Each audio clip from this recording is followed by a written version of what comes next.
Purple glass.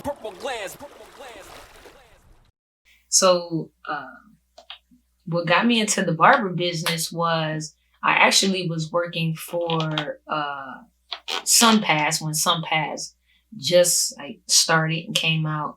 It was probably like 2001, and my mom actually worked for the state, and I got a job, like I said, working for SunPass, and I got fired, and I was living in her house, and she basically told me, "Oh, you got to work or go to school," and I went to barber school, but it was kind of a joke between me and the girl that I was with at the time.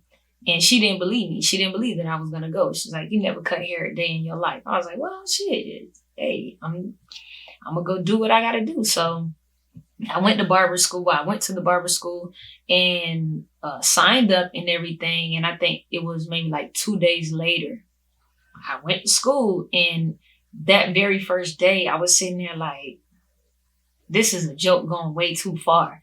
Like, what are you doing?" But that would probably be like the best decision that I've ever made. Like, that was then. I've stuck to it, and I didn't know that I could be so good at something. I don't think I ever stopped and said, I'm good at this or I'm good at that. So it just worked out, and it was kind of by accident, but yeah, it worked out. The two most important things that my mom taught me. Man, listen, I don't know why this just came to mind, but my mom used to have a saying like, if you say something once, be prepared to say it twice. Basically, always stand behind what you say. Always stand behind what you feel. Never double back on your words. If you said something about somebody or you said something because that was the way you felt, stick to that. Again, I feel like another thing that she taught me was most important was to just be yourself. Be yourself. I remember getting sent home from Job Corps. I went to Asheville. I was in Asheville, North Carolina. Went to LBJ, Job Corps. And, I was fresh out of high school, coming home. And actually, I didn't come home. We got sent home for homosexual activity. But it wasn't like, we was like running an orgy or no shit like that. It was just it's government ran. So they just found out, a lot of stuff was going on, a lot of relationships, a lot of same-sex relationships, and they just kind of pinpointed and kind of plucked people out. And I got sent home in a batch of people. And I remember coming home, and we never discussed the sexuality topic. But I remember coming home, and my mom was like, because I had a boyfriend in high school. And but I remember my mom was like, "So, are you gay? Are you bisexual?" And I was like, "Huh? What you mean?" She was like, "Do you prefer men or women? Like, what you want to be with?" And I was like, I prefer to be with women. I love women." And my mom didn't try to pray the gay away or send me to counseling and all this other stories that I've heard, because I've heard some crazy stories.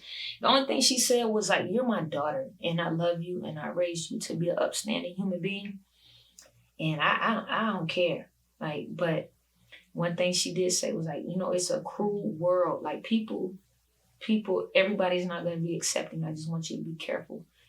And that meant a lot to me. My mom always supported me as a person, my sexuality, my, just everything. So that's crazy how like fucking dope.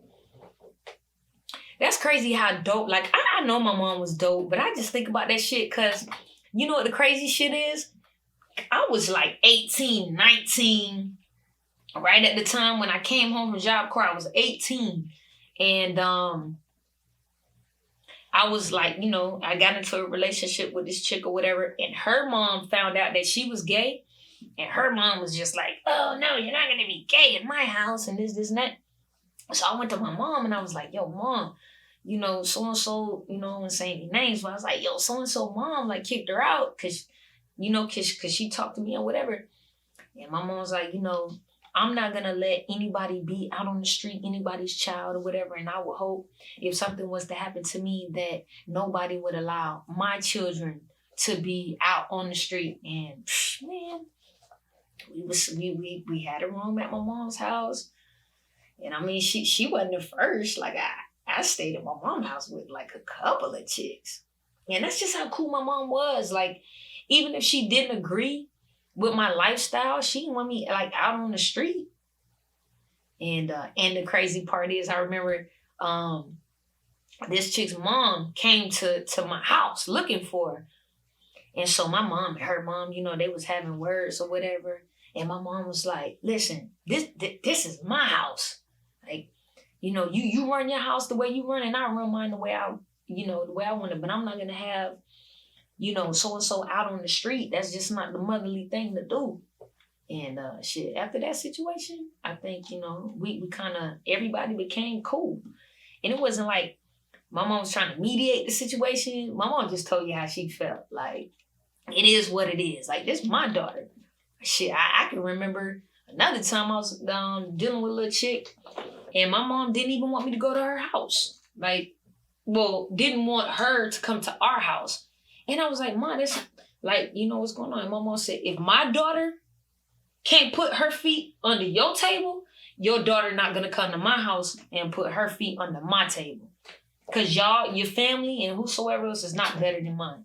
And at that time, like I was like, oh Mom, whatever. But she made a very valid point that, bitch, you not no more important than me. So damn, I love my mom, man. Strong, man. Strong woman. Let me tell you something, man, about me and relation. You know what my thing is with relationships? I think when I get into relationships, I don't maintain individuality. And I think that's very, very important in relationships, because what happens is you'll get into a relationship, right? And you make this person your world, your family, your best friend, you're this, you're that. And so when things come crashing down, now it's, oh, I didn't just lose my wife or husband or whatever. It's, I lost my best friend. I lost, my confidant. I lost my companion. So now you walking around like looking all sad and shit. And, I'm, like I said, I'm a person, I tell people all the time, maintain your individuality when it comes to a relationship. And I'm just not the one to listen. So, like I said, I am married. I believe our relationship started off fucked up, more or less, because it was just like a lot of entities that play, factors. I don't know. It's crazy. I can't say that it's been off and on. Like I said, I don't know what's going on right now. I don't know if it's a separation. I don't know, what it is. I mean, basically, it's kind of like we business partners, because, she'll come in, she'll do her thing. She runs her business, and we're cordial. We speak, but it ain't like she hit me up like, babe, what you doing? I want to see you, blah, blah. That was me, because I'm a sucker. Like, I'm the hopeless, romantic, duck ass. I want to talk about us. So what are we doing? And she kind of like, it's like I don't believe in roles when it comes to relationships, especially lesbian relationships, but it's kind of like, damn, bitch, I kind of feel like, shit, please love me. But, that's the crazy part about dominant women, right? Studs, whatever. You know, I don't like the dyke word. I don't refer to myself as a dyke. I don't agree with other lesbian women or whatever referring to themselves as dyke. But hey, if that's what you do, that's what you do. But I know at the end of the day, I'm a woman. I do not have the strength of a man. I'm not gonna fight no man. But I do have people that I will call that will you up. Like, will you up decent on sight. I don't even have to tell what the story was. I just call them and they come you up. But like I said, like watching like First 48 and just that I see on TV, because I watch ID channel, all that you know, if something happens and I call somebody and they come to you up and then you end up getting killed or whatever, now it's on me. Now I got a conspiracy to murder and all that. I'm not on that. All right, so the most impactful thing that has happened to me in my life that maybe someone doesn't know.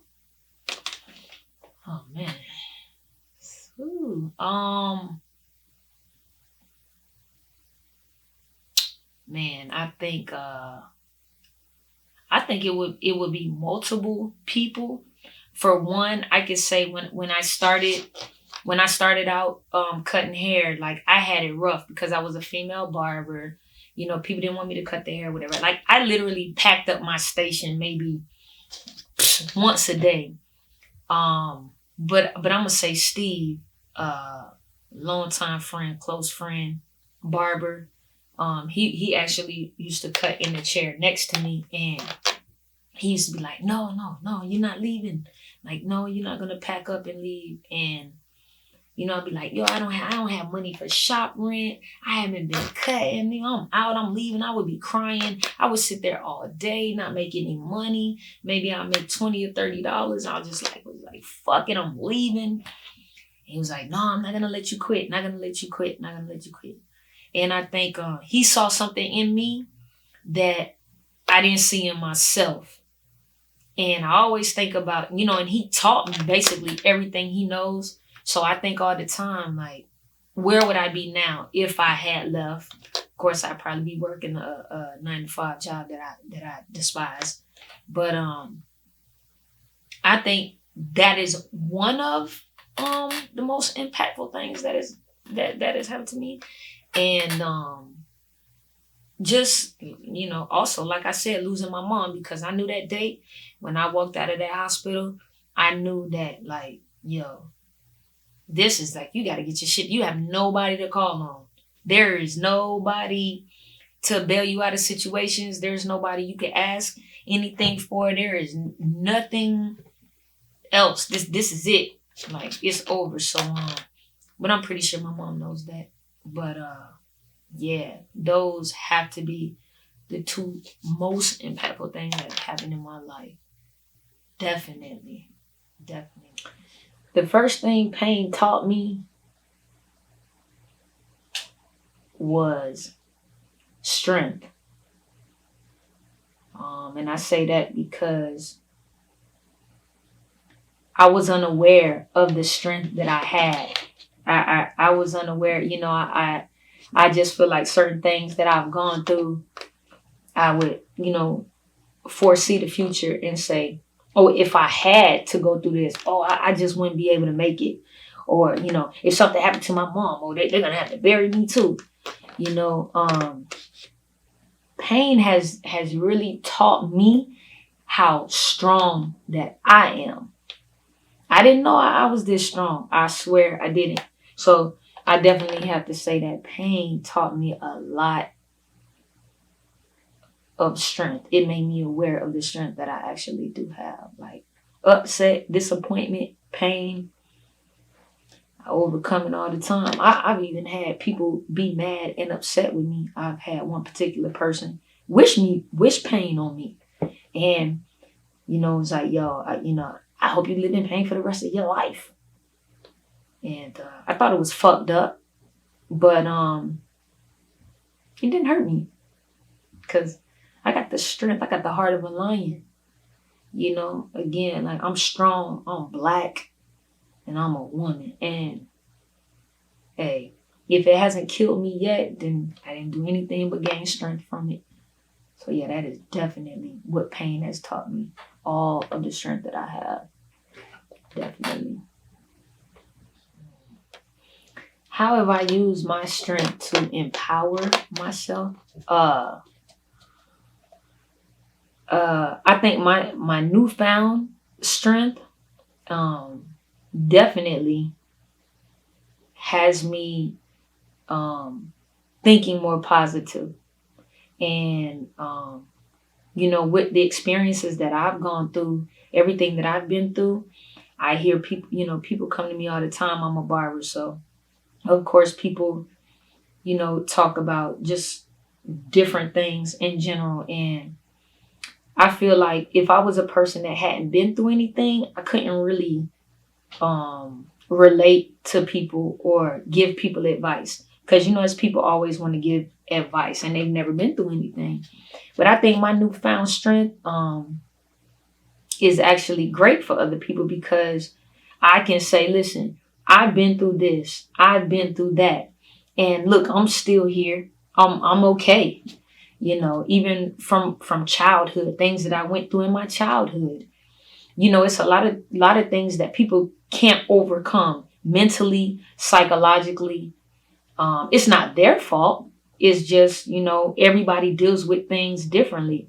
So if I could help somebody, and if I could just vibrate on a higher level and bring people up to my level and say, hey, listen, you're gonna be okay. Everything's gonna be fine. I've been through this. Look at me. I've been through. A person might look at me and say, oh, you've never been through anything, or oh my God, I didn't know. I just feel like sharing my truth, sharing my experiences and my knowledge of just life lessons, learning a lot from experience. I think that helps a lot of people. Because like I said, I'm not embarrassed about anything that I've gone through. I'm not ashamed about anything that I've gone through, because I overcame it. And I am the person that I am now, regardless of who thinks what about me or says whatever about me. We all have our own story. Whether people choose to be transparent about it or not, we do have our own story. But I like to be open-minded and share my story, because you just never know who's going through those same things or don't know how to deal with what they go through. And we're all not going to gain the same strength. So if I could share my strength with someone else and give them a boost to be better, or think better and just think positive, then that's a great thing to me. I don't know. You're a superhero. Who's my favorite superhero? They gotta be a superhero, or it could be like a mortal, a real life person. My favorite superhero, I had to say it's my mom. She's a superhero to me. She may not be a superhero to anybody else, but she was a superhero to me, because she just was. She was just a fucking dope human being. Like she always accepted me for me. Cause yeah, my mom was my superhero. Like, even when it comes to shit like not having enough money for bills or certain things, man, my mom really taught me how to like rob Peter to pay Paul. You go by priorities. My mom was just dope, and she taught me a lot of things as far as just being a good human. A lot of times I deal with certain people in certain situations, and people like, oh, I would do this or I would do that, and this and that. And I'm just like, I wasn't raised like that. Like, my mom used to do certain things for people, and even I would say, oh, well, why are you doing this? This person did this. And she'd be like, it's the human thing to do. Like, my mom was a real, true, sweet, sweet lady, man. She was my superhero. And she'll cuss your ass out. But she was the sweetest, most angelic person. She taught me a lot. And I only realized, like, all of her teachings and the things that she said was so important. I only realized that as I got older. When I was younger, of course, I felt like she didn't understand me. She hated me.